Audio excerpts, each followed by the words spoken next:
आषाढी एकादशी विशेष पांडुरंग अष्टक। महायोगपीठे तटे भीमरथ्या वरं पुण्डरीकाय दातुं मुनीन्द्रै समागत्य तिष्ठन्तमानन्दकन्दं परब्रह्मलिङ्गं भजे पाण्डुरङ्गम्। तटीद्वाससं नीलमेघावभासं रमामन्दिरं सुन्दरं चित्प्रकाशं वरं त्वेष्टकायां समन्यस्तपादं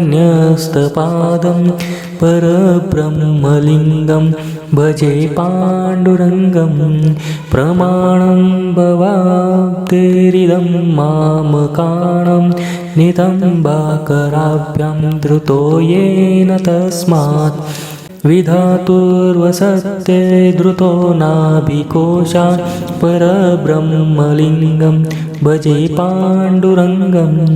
स्फुरत्कौस्तुभालङ्कृतं कण्ठदेशे श्रियाजुष्टकेयूरकं श्रीनिवासं शिवं शान्तमीड्यं वरं लोकपालं परब्रह्मलिङ्गं भजे पाण्डुरङ्गं।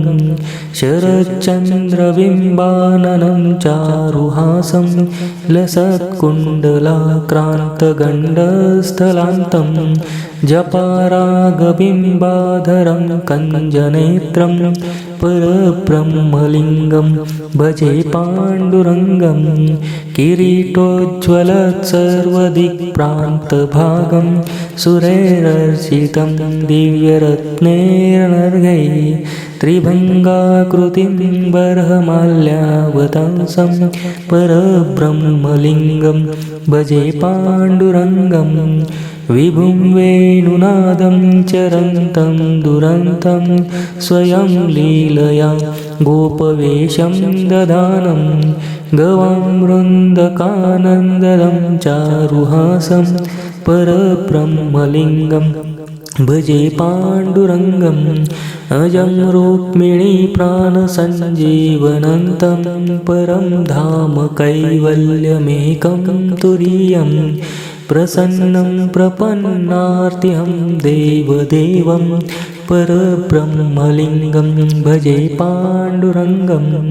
स्तवं पाण्डुरङ्गस्य वै पुण्यदं ये पठेन्ते कचित्तेन भक्त्या च नित्यं भवाम्भोनिधिं ते वितीर्त्वान्तकाले हरेरालयं शाश्वतं प्राप्नुवन्ति।